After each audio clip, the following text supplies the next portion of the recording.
Salut tout le monde, c'est Simon, je vous retrouve pour une nouvelle vidéo. On va partir du coup sur la finale de l'Euro, hein. On a vu les demi-finales, ça a donné ça du coup.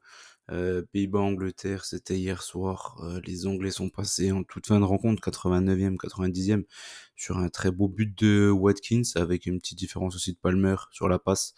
Donc en gros, on a bien vu que les remplaçants ont fait la décision sur ce match-là entre les Pays-Bas et les Anglais. Le match avait super bien commencé avec un but magnifique de Xabi Simons. Pour les Hollandais, malheureusement, ça n'aura pas suffi. Il y a eu un penalty qui, pour certains, est discutable. Moi, je trouve qu'il y a péno sur Harry Kane, sur sa frappe là. Je trouve quand même qu'il lui touche bien le pied. Comme à partir du moment que le défenseur touche pas du tout le ballon et était en retard, pour moi, il y a péno, ça ne fait pas trop de doute. Après, pour certains, il n'y a pas péno, ça se discute. Ça se discute, ça se discute. En tout cas, les Anglais, on a vu une bonne première mi-temps. Une bonne première mi-temps entre les Hollandais et les Anglais. Une deuxième mi-temps, franchement, pas loin d'être le néant total. On a bien vu que les Anglais physiquement ont beaucoup, beaucoup, beaucoup souffert. Pourtant, ils ont eu une bonne doublette au milieu de terrain. Declan Rice et Kobe Mainoo, ils ont été très très bons tout au long de la rencontre, mais c'est les autres que ça s'est pas mal essoufflé. Même si Bukayo Saka, je trouve, c'est peut-être celui qui surnage un peu plus sur le front offensif des Anglais. Jude Bellingham, je l'ai trouvé catastrophique hier soir. Phil Foden a été très bon en première mi-temps, en deuxième mi-temps, il s'est totalement éteint.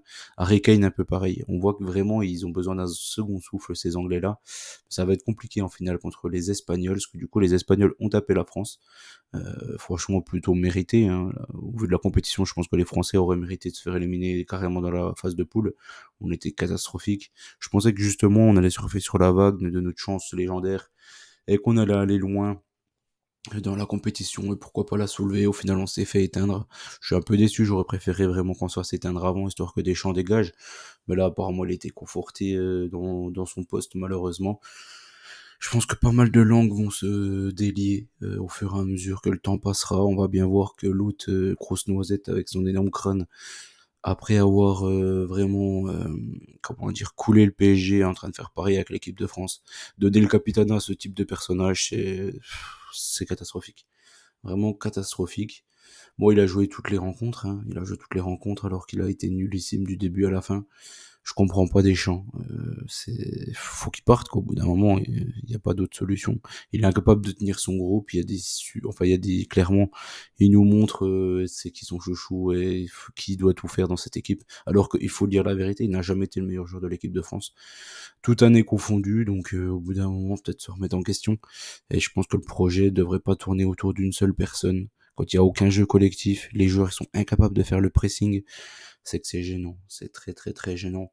Tu mets que des milieux def, on a bien vu que tous les mecs qui viennent d'Arabie Saoudite, ils sont tous complètement rincés, hein. Cristiano Ronaldo, on a vu son niveau à la compétition, on a vu N'Golo Kanté, il a tenu 2 matchs, après il s'est totalement éteint, je sais même pas pourquoi il était dans le groupe. On a vu même Milinkovic-Savic, il a fini par même pas être titulaire en Serbie, quoi. Avec l'équipe de Serbie, c'est censé être le meilleur joueur de base. Donc ça veut tout dire. Ils ont pas le niveau. Les mecs qui jouent en Arabie Saoudite, c'est terminé. C'est un championnat en bois. Tout le monde le sait. Mais bon, ils sont pris là pour l'Euro. Où il y a besoin justement d'une bonne condition physique, ils l'ont pas, clairement, ça joue pas toute l'année, tu peux pas te mettre en on du jour au lendemain. Ces joueurs-là devraient même pas jouer l'Euro, je comprends pas du tout. Ils ont fait le choix de l'argent et qu'ils le payent tout simplement, qu'il le paye et qu'il soit pas en sélection. Ce serait juste normal. On a vu que Rabiot aussi a eu du mal tout au long de la rencontre, mais bon, il a souffert de problèmes physiques en fin de saison, donc ce qui est plutôt normal là encore. Il a préféré sortir Colomoni qui faisait un match plutôt, on va dire, correct, pour mettre Mbappé en neuf. Donc là, à partir de là, on savait très bien qu'on allait jamais marquer. Clairement jamais marqué. Donc voilà. On comprend pas ses choix. Il nous a éliminés très très bien. Il a eu ce qu'il voulait au final. En soi, il arrive en demi-finale, c'est ce qu'il voulait. On s'est fait battre par une équipe espagnole qui a joué qu'une mi-temps. Un gamin de 16 ans qui a éteint l'équipe de France. Je sais pas trop quoi dire, à part que c'est dramatique, hein, quand même, mine de rien. Un milieu de terrain très fort, hein, espagnol.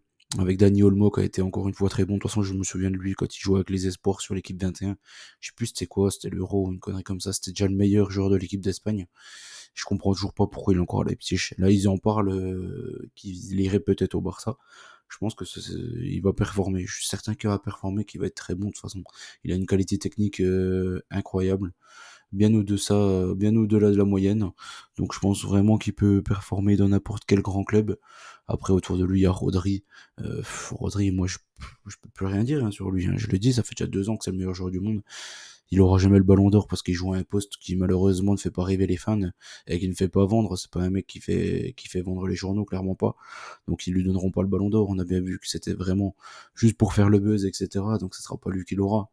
Mais bon, c'est clairement le meilleur joueur du monde. Je pense que là-dessus, tous les fans de foot sont unanimes sur ça, quoi. C'est le meilleur joueur, tout simplement. C'est impossible de faire mieux, et accompagné de Fabien Ruiz, qui a été encore une fois très bon. Quand je me dis quand même, c'est Jesus Navas qui a 155 ans, qui était censé prendre Mbappé tout le match. C'est- Il a même pas réussi à le prendre une fois de vitesse. Pas grand chose à dire. Barcola, il a fait une bonne petite entrée. Giroud, bah, c'est Deschamps qui l'a éteint. Griezmann, c'est Deschamps qui l'a éteint. On a bien vu que dans les conférences de presse en fin de match, il a pas mal de choses à dire, notre petit Grisou. Donc je pense que ça peut vite partir en cacahuète. Et j'espère, hein, c'est la meilleure chose qui pourrait arriver pour que Deschamps se fasse éjecter. Sinon, il restera encore à minima 2 ans. Et on aura le droit encore à ça, l'autre grosse tête qui aura le droit de faire tout ce qu'il veut dans cette équipe de France. Il nous pisse dessus, mais bon, personne ne dit rien. C'est comme ça. C'est comme ça. Niveau mes bêtes, du coup, j'étais parti sur 2-1-1. Bon, Pays-Bas-Angleterre, j'étais pas loin du 1-1. Bon, le premier match, j'ai eu tout faux, hein. L'équipe de France, elle m'a mis dedans. Et le deuxième match, j'ai eu tout juste. Donc ça a largement compensé, sachant que c'était que des bonnes cotes. L'Angleterre, même la qualif, elle était bonne. Le BTTS était super élevé. L'Angleterre au nul, c'était vraiment une cote un peu naze, hein. Par contre, c'est peut-être bien la seule. Et du côté de la Copa América, sur les demi-finales, j'ai eu tout juste. Donc ça a un peu compensé le match de la France. On part sur la finale du coup, Angleterre-Espagne. Franchement, il y a pas mal de choses. Déjà, pour moi, j'ai trouvé que les Anglais, ils ont fini le match totalement rincés et ils ont 24 heures de moins de récupération que les Espagnols. Donc je pense que ça pourra faire la décision au moment final. Sur le match en lui-même, les books, clairement, ils voient un 0-0. Je suis parti sur un 1-1. Ce match-là, encore une fois, vous allez me dire, c'est le score que j'ai le plus joué, je crois. Il est passé beaucoup de fois en huitième, beaucoup moins en huitième, en quart surtout, il était beaucoup passé. En demi, mais il n'est pas passé une seule fois malheureusement. Mais bon, toujours est-il que ça, c'est largement plausible, je pense, pour la finale. C'est le score, je crois, de la dernière finale de l'Euro, si je dis pas de bêtises, entre l'Angleterre et l'Italie. Les Anglais avaient marqué direct, et puis l'Italie avait égalisé, je crois que c'est ça, il y avait eu 1-1.